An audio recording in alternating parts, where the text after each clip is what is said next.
ಬೆಂಕಿ ಕೊಡ್ಬೋದು, ಪರಿಸರ ಹಾಳಾಗ್ತದೆ ಅಂತ. ಅವರು MRPL 24 ಗಂಟೆ 15 ವರ್ಷದಿಂದ ಸುಡ್ತಾ ಇದೆ ಬೆಂಕಿ. ಅದರ ಬಗ್ಗೆ ಯಾರು ಮಾತಾಡೋದಿಲ್ಲ. ನೀವು ಅಮೆರಿಕದಲ್ಲಿ ನೋಡಿದ್ರಲ್ಲ ಮೊನ್ನೆ ಎಷ್ಟು ದೊಡ್ಡ ಸುಡುಮಣ್ಣು ಆಯಿತು ಅಂತೇಳಿ, ಕ್ಯಾಲಿಫೋರ್ನಿಯಾದಲ್ಲಿ ಫುಲ್ಲು ಸುಟ್ಟೋಯ್ತು. ಇದು ಸುಡುಮಣ್ಣಿಗೆ ಬೆಂಕಿ ಹಚ್ಚುವಂಥ ಟೈಮ್ ಸಂಜೆ ಆಗುವಾಗ, ಯಾಕಂದರೆ ಈ ಗಾಳಿ ಸ್ಥಿರವಾಗಿದೆ ನೋಡಿ, ಹೊಯ್ಗೆ ಗಾಳಿಸುವಂಥದ್ದು. ಇದನ್ನು ಗಾಳಿಸಿದಾಗ ಆಗ ಬೇಡದಿರುವಂಥ ಕಲ್ಲುಗಳು ಎಲ್ಲವೂ ಕೂಡ ಹೊರಗೆ ಹೋಗ್ತದೆ. ಹಳೆಯ ಯಾವುದಾದ್ರೂ ಮರಗಳು, ಇನ್ಯಾವುದರದ್ದು ಕುತ್ತಿಗಳು, ವೇಸ್ಟ್ ಮರಗಳು ಅಂಥದ್ದು ಅಡಿಗೆ ಹಾಕಿಟ್ರೆ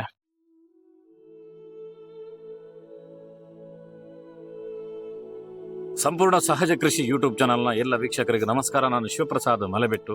ನಾನು ಹಾಕುವಂಥ ಕಂಟೆಂಟ್ಗಳು, ನಾನು ಹಾಕುವಂಥ ವಿಷಯಗಳನ್ನು ನೋಡಿದಾಗ ತುಂಬ ಜನರಿಗೆ, ನಮ್ಮ ಸ್ನೇಹಿತರಿಗೆ, ಕೃಷಿಕರ ಆಶ್ಚರ್ಯ ಆಗ್ತದೆ. ಈ ರೀತಿಯ ಸಿಂಪಲ್ ಆಗಿರುವಂಥ ಕಂಟೆಂಟ್ಗಳನ್ನು ಕೂಡ ವಿಡಿಯೋ ಮಾಡಿ ಹಾಕಬೇಕಾ ಅನ್ನುವಂಥದ್ದು. ಆದರೆ ನಾವೆಲ್ಲ ಹಳ್ಳಿಯಲ್ಲಿರೋ, ಸಹಜವಾಗಿ ನಾವು ಕೃಷಿಯ ಬೇಸಲ್ಲಿರೋ. ಆದರೆ ನಮ್ಮ ಚಾನಲ್ ನೋಡೋ ಎಷ್ಟೋ ಜನರು ಸಿಟಿಗಳಲ್ಲಿ, ಮಹಿಳೆಯರು ಸಿಟಿಗಳಲ್ಲಿ ಸಣ್ಣ ಸಣ್ಣ ಜಾಗಗಳಲ್ಲಿ ಟೆರಿಸ್ ಗಾರ್ಡನಿಂಗ್, ಸಣ್ಣದಾಗಿ ಗ್ರೋ ಬ್ಯಾಗ್ಗಳ ಮುಖಾಂತರ ತರಕಾರಿ ಮಾಡುವಂಥವ್ರು, ಅವರಿಗೆ ಇದರ ಬೇಸಿಕ್ ಗೊತ್ತಿರೋದಿಲ್ಲ ನೋಡ್ಲಿಕ್ಕೆ ಹೋದ್ರೆ. ಯಾಕಂದ್ರೆ ಅವರ ಕೆಲಸಗಳಲ್ಲಿ ಬ್ಯುಸಿ ಇರ್ತಾರೆ. ಅದರ ಮಧ್ಯೆ ರಜೆ ಸಿಕ್ಕಿದ್ರೆ ಅವರವ್ರದ್ದು ಕುಟುಂಬದ ಜೊತೆ, ಅವರ ಸಂಬಂಧಿಕ ಜೊತೆ ಬೇರೆ ಬೇರೆ ಕಡೆಗೆ ಓಡಾಡ್ಲಿಕ್ಕೆ ಇರ್ತದೆ ಅವರಿಗೆ. ಆ ಸಂದರ್ಭದಲ್ಲಿ ಕೃಷಿಯ ಬಗ್ಗೆ ತಿಳ್ಕೊಳ್ಳಿಕ್ಕೆ ಆಗುದಿಲ್ಲ. ಇದನ್ನು ಕೃಷಿಯನ್ನು ತಿಳಿಸುವಂತ ಯಾವುದೇ ಸಿಸ್ಟಮ್ಗಳಿಲ್ಲ. ಆ ಕಾರಣಕ್ಕೋಸ್ಕರ ನಾನು ಹಾಕುವಂತ ಕಂಟೆಂಟ್ಗಳು ಅದು ತುಂಬಾ ಸಿಂಪಲ್ ಆಗಿರುವಂಥದ್ದು ಮತ್ತು ಅವರಿಗೆ ಅರ್ಥ ಆಗಲಿ ಅನ್ನುವಂಥ ಕಾರಣಕ್ಕೋಸ್ಕರ ಹಾಕುವಂಥದ್ದು. ಎರಡನೇದೇನೆಂದ್ರೆ, ನಾನು ಹಾಕುವಂತ ಪ್ರತಿ ಕಂಟೆಂಟ್ಗಳು ಇದು ನನ್ನ ಕಂಟೆಂಟ್ ಅಲ್ಲ. ಇದನ್ನು ನಮ್ಮ ವೀಕ್ಷಕರು ಕಮೆಂಟ್ನ ಮುಖಾಂತರ ಕೇಳ್ತಾರೆ, ಈ ರೀತಿ ಒಂದು ಕಂಟೆಂಟ್ ಹಾಕಿ, ಇದರ ಬಗ್ಗೆ ತೋರಿಸಿ ಅಂತೇಳಿ. ಅದಕ್ಕೆ ನಂಗೆ ಆದ್ರೆ ನಾನು ಆ ರೀತಿಯ ಕಂಟೆಂಟ್ಗಳನ್ನು ಹಾಕ್ತೇನೆ. ಆ ಕಾರಣಕ್ಕೋಸ್ಕರ ನಿಮಗೆ ಯಾವ್ಯಾವ ರೀತಿಯ ಕಂಟೆಂಟ್ಗಳು ಬೇಕು ಅದನ್ನು ನೀವು ಕಮೆಂಟಲ್ಲಿ ಹಾಕಿದ್ರೆ ನಾನು ತಿಳಿಸಿಕೊಡುವ ಪ್ರಯತ್ನವನ್ನು ಮಾಡ್ತೇನೆ. ಅದೇ ರೀತಿಯಲ್ಲಿ ಇವತ್ತು ನಾನು ಮಾಡ್ತಿರುವಂಥದ್ದು, ನನ್ನ ಮನೆಯ ತೋಟದಿಂದ ನಾನು ಬಂದಿದ್ದೇನೆ. ಸುಡುಮಣ್ಣು ಅಂತ ನೀವು ಕೇಳಿರ್ತೀರಿ. ಬೂದಿಗೆ ಮತ್ತು ಸುಡುಮಣ್ಣಿಗೆ ಏನು ವ್ಯತ್ಯಾಸ ಅಂತೇಳಿ. ಬೂದಿ ಅಂತ ಹೇಳಿದ್ರೆ ಕಟ್ಟಿಗೆ, ಹುಲ್ಲು, ಬೈಹುಲ್ಲು, ಈ ರೀತಿಯ ಕಸಗಡ್ಡಿಗಳೆಲ್ಲ ಬೆಂಕಿ ಹಚ್ಚಿದಾಗ ಉಳಿಯುವಂಥದ್ದು ಬೂದಿ. ಸುಡುಮಣ್ಣು ಅಂತ ಹೇಳಿದ್ರೆ ಆ ಸುಡುವಂತ ಸಂದರ್ಭದಲ್ಲಿ ಅದರ ಒಟ್ಟಿಗೆ ಮಣ್ಣು ಆ್ಯಡ್ ಆಗಿದ್ರೆ ಆ ಮಣ್ಣನ್ನು ಸುಡುಮಣ್ಣು ಅಂತ ಹೇಳುವಂಥದ್ದು. ಇದು ನಮ್ಮ ಮೊದಲ ಗೊಬ್ಬರ ನಾಗರಿಕತೆ ಇದು. ಯಾಕಂದ್ರೆ ತುಂಬಾ ವರ್ಷಗಳ ಹಿಂದೆ ಜನರು ಅಲೆದಾಡ್ತಿದ್ರು, ಬೇರೆ ಬೇರೆ ಕಡೆಗಳಲ್ಲಿ ಕಾಡುಗಳಿಗೆ ಹೋಗ್ತಾ ಇದ್ರು. ಆ ಕಾಡುಗಳನ್ನೆಲ್ಲ ಕಡಿತಾ ಇದ್ರು, ಅದನ್ನು ಬೆಂಕಿ ಹಚ್ಚಿದ್ರು. ಬೆಂಕಿ ಹಚ್ಚಿ ಆ ಸುಡುಮಣ್ಣಿನ ಮುಖಾಂತರನೇ ಕೃಷಿಯನ್ನು ಮಾಡ್ತಿದ್ರು. ಅದರಿಂದಾಗಿ ಇದೊಂದು ಮೂಲವಾಗಿರುವಂತ ಗೊಬ್ಬರ ಮತ್ತು ನ್ಯಾಚುರಲ್ ಆಗಿರುವಂತದ್ದು, ಅತ್ಯಂತ ಸಹಜವಾಗಿ ಮಾಡುವಂತ. ಅದನ್ನು ಸುಡುಮಣ್ಣು ಮಾಡುವಂತ ಒಂದು ಸಿಂಪಲ್ ಆಗಿರುವಂತಹ ವಿಧಾನವನ್ನು ನಿಮ್ಗೆ ತೋರಿಸೋದಕ್ಕೋಸ್ಕರ ಬಂದಿದ್ದೇನೆ. ಹಿಂದೆ ಎಲ್ಲ ಹಂಚುಗಳಿರಲಿಲ್ಲ ಮನೆಗೆ. ಆ ಸಂದರ್ಭದಲ್ಲಿ ಮುಲಿ ಹುಲ್ಲುಗಳು ಸಿಗ್ತಾ ಇತ್ತು. ಆ ಮುಲಿ ಹುಲ್ಲುಗಳು, ಬೇರೆ ಬೇರೆ ಕಸ ಕಡ್ಡಿಗಳು ಉಳಿದಿರುವಂಥ ಎಲ್ಲ ಅದನ್ನು ಸೇರಿಸಿ ನೋಡಿ, ಈ ರೀತಿ ಈ ಮಣ್ಣನ್ನು ಈ ರೀತಿ ಒಟ್ಟಿಗೆ ಸೇರಿಸಿ, ಮಣ್ಣು ಮತ್ತು ಇದನ್ನು ಒಟ್ಟಿಗೆ ಮಿಕ್ಸ್ ಮಾಡ್ತಾ ಇದ್ರು. ಈ ರೀತಿ ತೆಗಿತಾ ಮಣ್ಣುಗಳನ್ನು ಒಟ್ಟು ಮಾಡಿ ಇದನ್ನು ರಾಶಿ ಹಾಕಿ ಇದಕ್ಕೆ ಬೆಂಕಿ ಕೊಡ್ತಿದ್ರು. ಇದನ್ನು ಸುಡು ಮಣ್ಣು ಅಂತ ಹೇಳುವಂಥದ್ದು.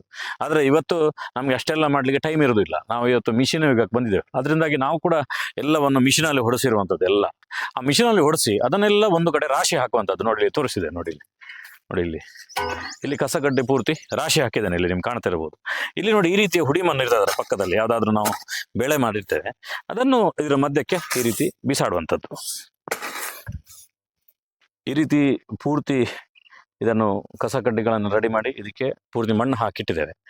ಒಂದು ವಿಷಯ ಏನಂತ ಹೇಳಿದ್ರೆ, ಅಡಿಯಲ್ಲಿ ಹಳೆಯ ಯಾವುದಾದ್ರೂ ಮರಗಳು, ಇನ್ಯಾವುದರದ್ದು ಕುತ್ತಿಗಳು, ವೇಸ್ಟ್ ಮರಗಳು ಅಂಥದ್ದು ಅಡಿಗೆ ಹಾಕಿಟ್ರೆ ಅದು ಲಾಂಗ್ ಟೈಮ್ ಉರಿಲಿಕ್ಕೆ ಶುರು ಆಗುತ್ತೆ. ಒಂದ್ಸಲಕ್ಕೆ ಬರ್ರ ಅಂತೇಳಿ ಉರಿದು ಒಂದಿನಕ್ಕೆ ರೆಡಿ ಆಗುವಂಥದ್ದಲ್ಲ ಸುಡುಮಣ್ಣು ಅಂತ ಹೇಳಿದ್ರೆ. ಇದು ಲಾಂಗ್ ಪ್ರೊಸೆಸ್. ಅಂದರೆ 3-4 ದಿನ ಇದು ಸುಡಬೇಕು, ಇದು ಕರಿ ಕಟ್ಟಬೇಕು, ಇದು ಮಣ್ಣು ಕಪ್ಪಾಗಬೇಕು. ಆ ರೀತಿಯ ಮೆಥಡ್ ಇವತ್ತು ನಾನು ತೋರಿಸ್ತಿರುವಂಥದ್ದು. ಇದು ಒಂದ್ಸಲಕ್ಕೆ ಈಗ ಬೆಂಕಿ ಹಚ್ಚಿ ತೋರಿಸ್ಬೋದು, ಆದರೆ ಇದರ ನೆಕ್ಸ್ಟಿಂಗ್ ಪ್ರೋಸೆಸ್ ಇದೆ ಅಲ್ಲ, ಅದು ನಾನು ಬೇರೆ ಒಂದು ಕಡೆಗೆ ಅಲ್ಲಿ ಮಾಡಿದ್ದೇನೆ, ಅದನ್ನು ತೋರಿಸ್ತೇನೆ. ಇದೀಗ ಇದಕ್ಕೆ ಬೆಂಕಿ ಹಚ್ಚಿದ್ದೇನೆ ನೋಡಿ, ಇದನ್ನೆಲ್ಲ ಸೆಟ್ ಮಾಡಿದ್ದೇನೆ. ಇದು ಹೇಗೆ ಉರಿತದೆ ಅಂತ ನಿಮ್ಗೆ ತೋರಿಸ್ತೇನೆ. ಒಂದು ಸೈಡಿಂದ ಈ ರೀತಿ ಬೆಂಕಿ ಹಚ್ಚಬೇಕು. ಒಂದೇ ಸಲಕ್ಕೆ ಎಲ್ಲ ಕಡೆ ಬೆಂಕಿ ಹಚ್ಚಿದ್ರೆ ಇಲ್ಲೇನು ಕಸ ಕಡ್ಡಿಗಳಿಲ್ಲ, ಆದರೆ ಬೇರೆ ಕಡೆಗೆ ಇದು ಶಿಫ್ಟ್ ಆಗುವಂಥ ಚಾನ್ಸಸ್ ಇರ್ತದೆ. ಇದು ಸುಡುಮಣ್ಣಿಗೆ ಬೆಂಕಿ ಹಚ್ಚುವಂಥ ಟೈಮ್ ಸಂಜೆ ಆಗುವಾಗ, ಯಾಕಂದ್ರೆ ಈ ಗಾಳಿ ಸ್ಥಿರವಾಗಿದೆ ನೋಡಿ, ಯಾವುದೇ ಮರಗಳು ಅಲ್ಲಾಡ್ತಿಲ್ಲ. ಈ ಸಂದರ್ಭ ಬೆಂಕಿ ಹಚ್ಚಬೇಕು. ಏನಾದರೂ ಮಧ್ಯಾಹ್ನ ಟೈಮಿಗೆ, 11 ಗಂಟೆ ಟೈಮಿಗೆ, ಬೆಳಗ್ಗೆ ಟೈಮಿಗೆ ಬೆಂಕಿ ಹಚ್ಚಿದ್ರೆ ಗಾಳಿ ಸುರಾದರೆ ಇದನ್ನು ನಿಯಂತ್ರಣ ಮಾಡ್ಲಿಕ್ಕೆ ಸಾಧ್ಯ ಇಲ್ಲ. ಸ್ವಲ್ಪ ಕಾಡಿಗೆ ಹತ್ತಿಕೊಂಡ್ರೆ ಸಾಕು. ನೀವು ಅಮೆರಿಕದಲ್ಲಿ ನೋಡಿದ್ರಲ್ಲ ಮೊನ್ನೆ ಎಷ್ಟು ದೊಡ್ಡ ಸುಡುಮಣ್ಣು ಆಯಿತು ಅಂತೇಳಿ, ಕ್ಯಾಲಿಫೋರ್ನಿಯಾದಲ್ಲಿ ಫುಲ್ಲು ಸುಟ್ಟೋಯ್ತು. ಆ ರೀತಿ ಒಂದು ನಾವು ಜಾಗ್ರತೆ ಮಾಡಬೇಕು. ಸ್ವಲ್ಪ ಹೆಚ್ಚು ಕಮ್ಮಿ ಆದರೂ ಬೇರೆ ಎಲ್ಲ ಕಾಡುಗಳು, ತೋಟಗಳೆಲ್ಲ ಬೆಂಕಿ ಹಿಡಿವು. ಇದಿನ್ನು 3-4 ದಿನ ಇದು ಸುಡ್ತದೆ ನಿಧಾನವಾಗಿ. ಈಗ ಒಂದ್ಸಲ ಮಾತ್ರ ಬೆಂಕಿ ಕಾಣುವಂಥದ್ದು, ಆಮೇಲೆ ಹೊಗೆ ಮಾತ್ರ ಬರ್ತಾ ಇರ್ತದೆ. ಅದಕ್ಕೆ ಇನ್ನೂ ಕಸಗಳನ್ನು ಹಾಕ್ಬೋದು, ಇನ್ನೂ ಮಣ್ಣನ್ನು ಹಾಕ್ಬೋದು. ಈ ರೀತಿ ಹಾಕಿದಾಗ ಸುಡುಮಣ್ಣು ನಿಮಗೆ ರೆಡಿ ಆಗ್ತದೆ. ಒಂದು ಕಡೆ ಸುಡುಮಣ್ಣನ್ನು ಪ್ರೊಸೆಸ್ ಮಾಡುವಂಥದ್ದನ್ನು ನಿಮಗೆ ತೋರಿಸ್ತೇನೆ ಬನ್ನಿ. ನೋಡಿ ಆ ರೀತಿ ಅದು ನನಗೆ ಬೆಂಕಿ ಇಟ್ಟಿರೋದು ಇನ್ನೊಂದು 3-4 ದಿನ ಬೇಕು.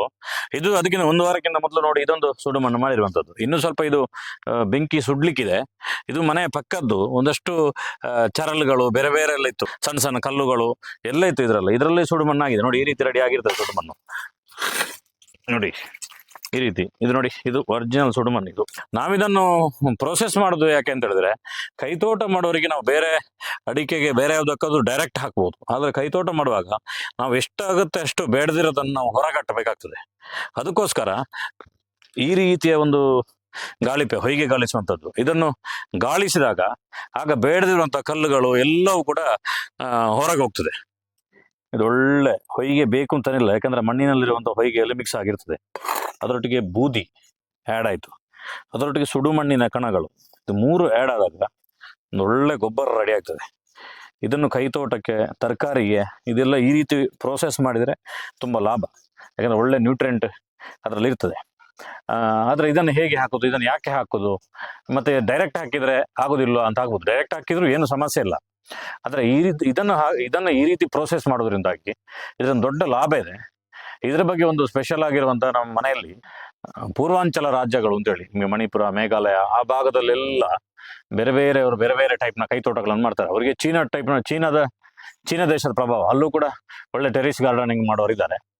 ಆ ರೀತಿ ಅಲ್ಲಿ ಮಾಡುವಂಥ ಒಂದು ಮೆಥಡನ್ನು ನಾನು ತೋರಿಸ್ತೇನೆ. ಅದರಲ್ಲಿ ಈ ಸುಡುಮಣ್ಣಿನ ಉಪಯೋಗದ ಬಗ್ಗೆ ನಿಮಗೆ ಯಾಕೆ ಇದನ್ನು ಪ್ರೋಸೆಸ್ ಮಾಡಬೇಕು ಅನ್ನುವಂಥದ್ದನ್ನು ನಾನು ನಿಮಗೆ ಆ ವಿಡಿಯೋದಲ್ಲಿ ತೋರಿಸ್ತೇನೆ. ನೋಡಿ ಇದೊಂದು ಸಣ್ಣ ಪ್ರೋಸೆಸ್ ಇದು. ಇದನ್ನು ನೀವು ಸಿಂಪಲ್ ಆಗಿ ಮಾಡಿದರೆ, ಇದನ್ನು ನಾನು ದೊಡ್ಡ ಪ್ರಮಾಣದಲ್ಲಿ ಮಾಡಿದೆ. ಯಾಕೆಂದರೆ ನಮಗೆ ಅಡಿಕೆ ಬುಡಕ್ಕೂ ಹಾಕಬೇಕು, ತೆಂಗಿನ ಬುಡಕ್ಕೂ ಹಾಕಬೇಕು, ಬೇರೆ ಬೇರೆ ತರಕಾರಿಗಳಿಗೆ ಹಾಕಬೇಕು. ನಿಮಗೊಂದು ಇಷ್ಟು ಕಸ ಇದ್ದರೆ ಸಾಕು, ಅದರಲ್ಲಿ ಸ್ವಲ್ಪ ಮಣ್ಣನ್ನು ಮಿಕ್ಸ್ ಮಾಡಿ ನೀವು ಬೆಂಕಿ ಹಚ್ಚಿದ್ರೆ ಸಾಕು, ನಿಮ್ಗೆ ಒಳ್ಳೆ ಸುಡು ಮಣ್ಣಾಗ್ತದೆ. ಪ್ಲಾಸ್ಟಿಕ್ಕಿಗೆ ಬೆಂಕಿ ಕೊಡಬೇಡಿ, ಕೇವಲ ಯಾವುದು ಸುಡಲಿಕ್ಕೆ ಯೋಗ್ಯತೆ ಅಂಥದ್ದಕ್ಕೆ ಮಾತ್ರ ಬೆಂಕಿ ಕೊಡಿ. ಎಲ್ಲ ಪ್ಲಾಸ್ಟಿಕ್ಗೆಲ್ಲ ಬೆಂಕಿ ಕೊಟ್ಟು ಸ್ಮೆಲ್ ಮತ್ತು ಪರಿಸರ ಮಾಲಿನ್ಯ ಮಾಡ್ಲಿಕ್ಕೆ ಹೋಗಬೇಡಿ. ಮತ್ತು ತುಂಬ ಜನರು ಇದಕ್ಕೂ ಮಾತಾಡೋರಿದ್ದಾರೆ, ಬೆಂಕಿ ಕೊಡ್ಬೋದು ಪರಿಸರ ಹಾಳಾಗ್ತದೆ ಅಂತ. ಅವರು MRPL 24 ಗಂಟೆ 15 ವರ್ಷದಿಂದ ಸುಡ್ತಾ ಇದೆ ಬೆಂಕಿ. ಅದರ ಬಗ್ಗೆ ಯಾರು ಮಾತಾಡೋದಿಲ್ಲ. ರೋಡಲ್ಲಿ ವಾಹನಗಳು ಹೆಚ್ಚಾಗ್ತದೆ, ಅದರ ಬಗ್ಗೆ ಯಾರು ಮಾತಾಡೋದಿಲ್ಲ. ಅವರು ಹೇಗಿರ್ತಾರೆ ಅಂತ ಹೇಳಿದ್ರೆ, ಮಾತಾಡೋರು ಅವರದ್ದು ಇಡೀ ಗುಡ್ಡೆಯನ್ನು ಕಡ್ದು ಅಡಿಕೆ ಹಾಕಿರ್ತಾರೆ. ಅವರು ನಮಗೆ ಪರಿಸರದ ಬಗ್ಗೆ ಬೋಧನೆಗಳನ್ನು ಮಾಡ್ತಾರೆ. ಅದನ್ನು ಯಾವುದು ನಾವು ತಲೆ ಕೆಡಿಸ್ಕೋಬೇಕಾಗಿಲ್ಲ. ನಾವು ಸಿಂಪಲ್ ಆಗಿ ಮಾಡುವಂಥದ್ದು, ಆರೋಗ್ಯಯುತವಾಗಿರುವಂತಹ ತರಕಾರಿಯನ್ನು ನಾವು ಪಡೀಲಿಕ್ಕೋಸ್ಕರ ಇದನ್ನು ಮಾಡುವಂಥದ್ದು. ಈ ಟೈಪ್ನ ವಿಡಿಯೋಗಳಿದ್ದಲ್ಲ, ಇಂಥದ್ದು ತುಂಬ ಯೂಟ್ಯೂಬ್ ಚಾನಲ್ಗಳಿದೆ. ಆದರೆ ದಕ್ಷಿಣ ಕನ್ನಡ ಜಿಲ್ಲೆಯಲ್ಲಿ ಈ ರೀತಿದ್ದು ಕೆಲವು ಯೂಟ್ಯೂಬ್ಗಳಲ್ಲಿ ನಾವು ಕೂಡ ಒಂದು. ಆ ಕಾರಣಕ್ಕೋಸ್ಕರ ದಕ್ಷಿಣ ಕನ್ನಡ ಜಿಲ್ಲೆ ಎಲ್ಲ ನಿಮ್ಮ ಸ್ನೇಹಿತರಿಗೆ ಇದನ್ನು ಶೇರ್ ಮಾಡಿ. ಅದೇ ರೀತಿ ನಿಮ್ಮ ಫೇಸ್ಬುಕ್ಕು, ವಾಟ್ಸಪ್ಪಲ್ಲೆಲ್ಲ ಕಡೆ ಇದನ್ನು ವೈರಲ್ ಮಾಡಿ. ಅದರೊಟ್ಟಿಗೆ ಒಂದು ಸಬ್ಸ್ಕ್ರೈಬ್ ಅನ್ನೋಂಥ ಒಂದು ಬಟನ್ ಇದೆ, ಅದು ಫ್ರೀ ಆಗಿರ್ತದೆ.